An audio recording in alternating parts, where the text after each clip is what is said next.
Welcome, Field Home Farm Sessions, episode 212 on June 11th. I haven't talked to you guys for a while, or everybody for a while.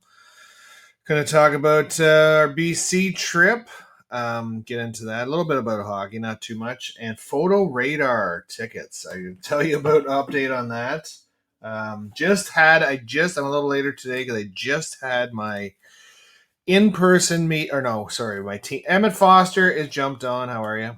I just had my team's meeting with my Photo Radar tickets, not too far from you, Emmett, in my when I got my new, and KJ's on. Oh, KJ just jumped right on. So I just got off my team's meeting from Photo Radar tickets that I got two in a row for my appeal process. I was telling you how pissed off I was about that. So I had two Photo Radar meetings in a row, not in a row, one today and one next week. And I got the tickets. I got the one ticket before I got in the mail. I got the one ticket. Next thing you know, I got another ticket and I got one in the mail. Anyways, I know it's confusing. So the person on the other end of the Teams meeting, she reduced my one ticket was $123.25. She said she couldn't reduce that at all because I was in whatever, I was guilty. The next one I had $215.75, and she reduced that to $8. So I mean, I can't really argue when she takes $207 off a potential $300 ticket. So it went from like $300 to $135. So the appeal process is good. If anybody just says I'm going to pay it, don't, and maybe appeal it and see what happens. Now, she, excuse me, unedited. She did say you can, if you don't like her decision, you can appeal it again and take it to an officer, another decision. And I said, well, I know I'm guilty, so it's not like it wasn't like I wasn't speeding. I just gave her the BS and said I can't afford it. Now you guys know I can afford it, but at the same time I don't want to pay it because. And I said the answer to it is three things. You don't speed, but everybody speeds because I think if you go 5 kilometers over, you still get a ticket. So I didn't say I'll tell her. I was like on the tip of my tongue going to say it's just a fucking cash grab, but I didn't say that. But it does what she say 60. It helps reduce speeds by 66%. I said, well, no shit. The only people that are getting speeding tickets in our zones, either they have illegal license plate covers or or they don't know the cameras are there, because that's the first two tickets I knew the camera that were there. And I've been through that zone a couple more times, and you're damn right I fucking slow down. Like, and it's a 4-lane roundabout. You just come off the roundabout, next thing you know, boom, you're in, you get a ticket. It's crazy. And I said, well, why in that particular zone? And she said, well, there's a school and there's a community center. I said, and I ask, because you guys know I like to debate. I like to ask a bunch of questions. I like to challenge the system. I could tell you lots of things about the BC trip. I was talking to the BC girls, challenging her. BC girls, very strong-willed. Anyways, I did say, well, what about when I get it through a school zone, but a community zone? No, not really. So I said, when school isn't on a weekend, a holiday of the summer, I said the speed limit should be up or you shouldn't get a ticket through that area. She says, well, that's up to each municipality, blah, blah, blah. Bullshit, bullshit. And Emmett, she said too, I think that's here, I'll read it for a second. That is the Corporation of the County of Wellington, and then there's one in Guelph too. So they have two. She said there's two different areas they charge you in. There's one. I don't know. Anyways, there's two areas. So getting off that, I appealed it. I got my sentence reduced by $200, and now I know not to speed. And the funny thing is too, I asked her. I said, "What is the threshold for speed?" I said, "If you go 2 kilometers over, do you get a ticket?" And she says, "Well, I can't tell you exactly, but no, you won't get a ticket at 2 over." She said, and they examine every single ticket separately and blah blah blah. And I know Challenger too. There's a victim component fee on the statement. I said, what is a victim component fee? She goes, well, there was no victim in your area, but in your ticket, your offense, but they do charge you for other things. I'm like, well, so you're collecting a big set amount to cover a victim fee, even though there was no victim in the area. But then she said also it's under the Criminal Code of Canada. And if you read blah blah blah blah blah, I said, oh for fuck. I didn't say oh for fuck to her, but I said if there's no victim in your offense, you shouldn't get charged a victim fee. It's just it's another cash grab. That's all it is. So getting back, so I have not had a podcast for a while. I think since last Thursday, and on Friday morning of June 6th, my wife and I went to BC to British Columbia, went to Abbotsford, BC. And the reason we went to that specific place is BC Girl, I've talked about many times. She lives not too far from there, like a half hour from there, in old Chilliwacker. It's almost like Middlesex name. You got the Chilliwack and the Middlesex. So she lives in Chilliwack, so she came and picked us up. We flew out at 10:10 in the morning, got there at 12:30. Like but then there's a 3 hour difference. So it was a 4.5 hour flight. And the reason I basically got me enthusiastic about how easy it was to plan a trip across Canada was because I flew to Ottawa with the chicken board, and it was pretty seamless when you do domestic flights. So it was pretty damn seamless. We went to Park and Fly, parked. I think it was $85 for the Park and Fly for the 3 days. I said the flight was like $700 a piece. It was direct. Now you could have got it cheaper, but you'd fly to Edmonton with WestJet, and then you'd fly to Abbotsford. It's a little bit more whatever. So a little more time, a couple more hours. So I said, oh fuck it, we'll just go straight to Abbotsford, one flight. Now we went on Flair. Now Flair is one of the cheaper, very cheap airlines. I don't know what it's an offshoot of something. I thought it was an offshoot of Air Canada, but I don't think it is. And very safe flight, but very cheap flight. They don't. So when we got to the airport like an hour before, just over an hour before, we didn't get water. You have to dump your water before you go through security because heaven forbid you might take something on liquid explosive. Like what the fuck? Unedited KJ. And so you have to dump your water. And we forgot to fill our friggin' water up before we got on the plane. So we got on the plane. And since it's a cheaper airline, they did not even give you any water. No, nothing. So we had to buy a $4 pop and some chips. That was our snack to get to BC. So it was, we learned when we came back, you fill up your water, and we had snacks before. So that was good. So from there, we went to Beer Town in Abbotsford. Landed in Abbotsford. BC Girl came, picked us up. Very small airport, like a few runways, and they have the ladders, so you get off on the tarmac and then walk into the terminal, which is kind of cool. It's like when you go to Dominican or something. You get off the plane through steps and then get onto the tarmac and then into the airport. So that was pretty cool. It's a small airport, not like Toronto where you walk like 3 miles to get to your terminal. It's just insane. So went to Abbotsford, drove around. They're doing construction on the roads like here, but beautiful just when we're flying in. I think we flew over the Rocky Mountains, and it was just amazing to see all the mountains. You get to Abbotsford, and all you see, I'll put some photos on after this about my trip and on Instagram, Field Home Poultry, and just the amount of mountains. You're in a valley.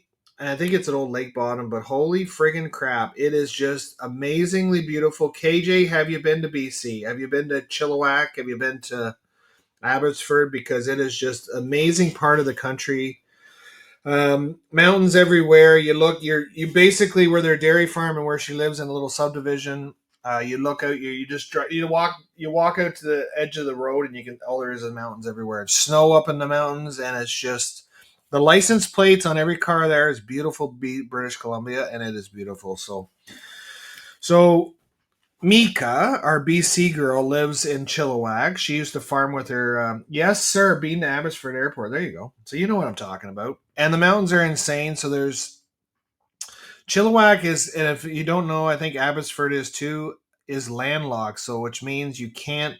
Basically, what they have is what they have. They can't take up farmland. They have to pretty much destroy a house and build 2 houses in that spot, or 2 lofts, or whatever you call it. So they're landlocked, and the only way they can really expand is they sell to the reserve, and then the reserve will put it into houses or whatnot. So it's kind of I said it's kind of claustrophobic. Beautiful part of the country, but you feel kind of claustrophobic in a way because Ontario grew up here and it's just so big, so vast amounts of land here. It's a different way of thinking. The buildings are much like Europe, all towards the road, so they're not wasting much of their farmland. So it's kind of cool and kind of different that way because you walk out your house 4 steps and you're on the road, and they are busy roads out there too. So the old Chilliwack. So we went to a broiler breeder farm. BC girl, one of her friends was a broiler breeder.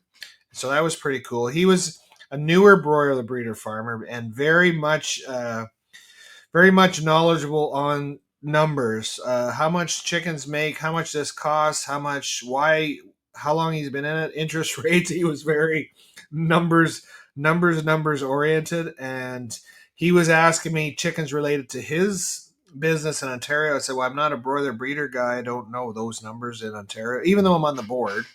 I don't know the broiler breeder part of it." So, and we went to her parents' dairy farm, and we get there and we're walking around. We talked and we've seen the parlor, and whatnot. Next thing you know, you look down the feed alley and there was a cow out. So one of the workers, which I love, that's why I love workers. One of the workers left the gate open, and about 4 cows left before we caught the gate shut. So that was pretty good that we were there to see it because everybody was actually leaving to go. One guy already left. The dad, we had him. He came back just to see the farm or just to show us the farm, and then we were there. So instead of having nobody there and the cows potentially on the road, we avoided disaster and got the cows in. And one cow did hurt herself a little bit, but then got up. So it was a good farm. They cut the. I think they're going to cut the hay this week. They do all forages. They do not grow any grain. There's no combines in Chilliwack. It's all forages and dairy farms and chicken farms and a shit ton of berries like strawberries, blueberries, and raspberries. And we had some fresh strawberries. The first fresh strawberries we had of the year, and we had to go to BC to get them, but they were very good. Tons of blueberries, tons of fruits, and I guess they bring. It's not the most. I guess they use all their land, so they bring in all the grains, and grains take up too much land, so they bring all the grains in from Alberta.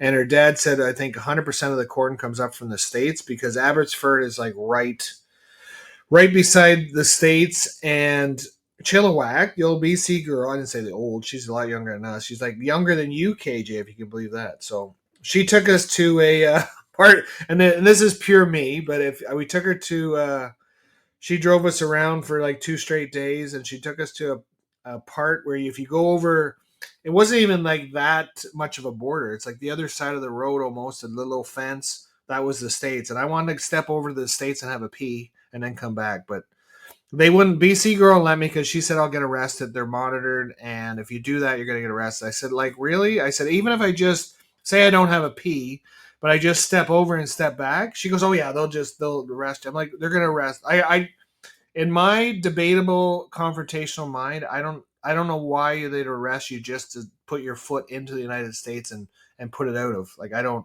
I've always been used to go through customs and you go over the states and you have to pay a toll.